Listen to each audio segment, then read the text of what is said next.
Bonjour, bienvenue dans ma rubrique Un café avec Marie qui vous présente une version caféinée des auteurs et autrices du groupe Facebook Lecteurs, auteurs et éditeurs. Installez-vous confortablement, prenez votre boisson préférée et aujourd'hui, je vous emmène dans un univers où la magie côtoie le sarcasme, où les bibliothèques cachent autant de dangers que de savoir et où le héros rêverait surtout qu'on le laisse tranquille. Nous partons à la découverte de l'Académie des Nuages, tome 1, Le Passeur de Vincent Miremont. Lorsque l'on évoque une école de magie, beaucoup d'entre nous pensent immédiatement à des jeunes prodiges promis un destin extraordinaire, des héros courageux, des prophéties anciennes, des batailles épiques entre le bien et le mal. Vincent Miremont choisit pourtant une autre voie. Son personnage principal, Ise, n'a rien du héros traditionnel. Il n'est ni le plus brillant, ni le plus puissant, ni même le plus populaire. En réalité, il préférerait probablement mener une vie discrète, loin des dangers et des aventures. Un anti-héros plein d'humour cynique et de sarcasme. Son plus grand talent, essayer de survivre. Et dans l'univers de l'Académie des Nuages, c'est déjà un programme particulièrement ambitieux. L'Académie est l'une des plus prestigieuses universités de magie d'Europe, mais derrière le prestige, les cours et les promesses de réussite se cache une réalité beaucoup plus rude. La magie y est instable, les accidents sont fréquents, les rivalités entre étudiants sont parfois féroces.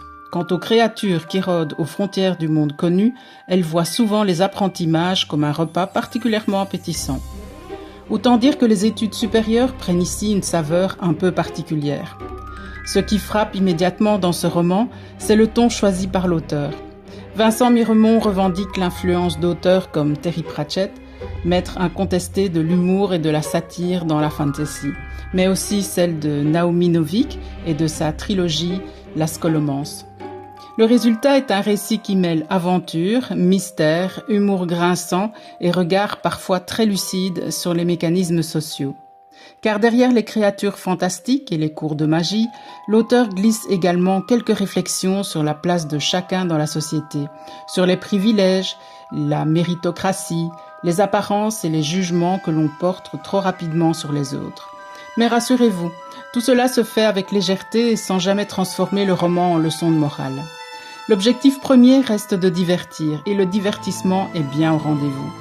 Lorsque de mystérieuses disparitions commencent à secouer l'Académie, Ise se retrouve embarqué malgré lui dans une enquête qu'il n'a jamais souhaité mener.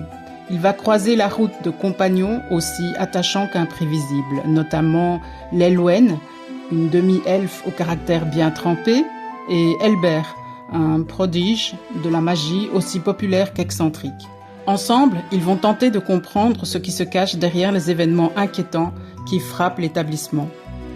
Ce qui rend également ce roman particulièrement intéressant, c'est son équilibre entre les scènes d'action, les moments d'enquête, les relations entre les personnages et les nombreuses découvertes concernant le fonctionnement de cet univers. On sent que Vincent Miremont aime construire des mondes. Son académie possède des règles, son histoire, ses traditions, ses castes sociales et même ses propres problématiques. L'ensemble est cohérent, détaillé et donne envie d'en découvrir davantage. Et lorsque l'on apprend que ce premier tome s'inscrit dans un cycle plus vaste, on comprend rapidement que l'auteur a pris le temps de réfléchir à la trajectoire de son univers sur le long terme. D'ailleurs, cela ne surprend guère lorsqu'on découvre le parcours du manuscrit.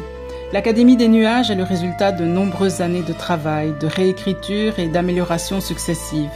Vincent Miremont explique lui-même que la version publiée aujourd'hui n'a plus grand-chose à voir avec les premières versions écrites il y a plus de 15 ans. Cette maturation se ressent dans la richesse de l'univers et dans la maîtrise progressive des personnages. J'ai également apprécié la sincérité avec laquelle l'auteur parle de son travail. Il ne cherche pas à construire une image artificielle de l'écrivain inspiré. Au contraire, il décrit volontiers ses longues phases de réflexion, ses réécritures parfois drastiques et sa volonté constante d'améliorer ses histoires. Cette humilité se retrouve également dans son personnage principal. Ise est un anti-héros, au sens noble du terme. Il doute, il échoue, il se trompe, il râle beaucoup, mais c'est précisément ce qui le rend profondément humain et attachant. Alors, si vous aimez les univers de magie, les académies mystérieuses, les enquêtes teintées d'humour, les personnages imparfaits et les récits qui savent ne pas se prendre trop au sérieux tout en racontant une véritable histoire, l'Académie des Nuages pourrait bien trouver sa place dans votre bibliothèque. L'Académie des Nuages, tome 1, Le Passeur, est signé Vincent Miremont et est disponible via la plateforme Librinova. Merci d'avoir partagé ce café littéraire avec moi. Si vous avez apprécié cette découverte, n'hésitez pas à vous abonner à la chaîne, à laisser un pouce bleu et activer les notifications pour ne manquer aucune de nos prochaines rencontres littéraires. Et si vous êtes auteur ou autrice et que vous souhaitez mettre votre livre, votre univers et votre parcours en avant dans un épisode d'Un café avec Marie, il vous suffit de nous écrire à l'adresse suivante naomititov@gmail.com. À très bientôt pour un nouveau café littéraire.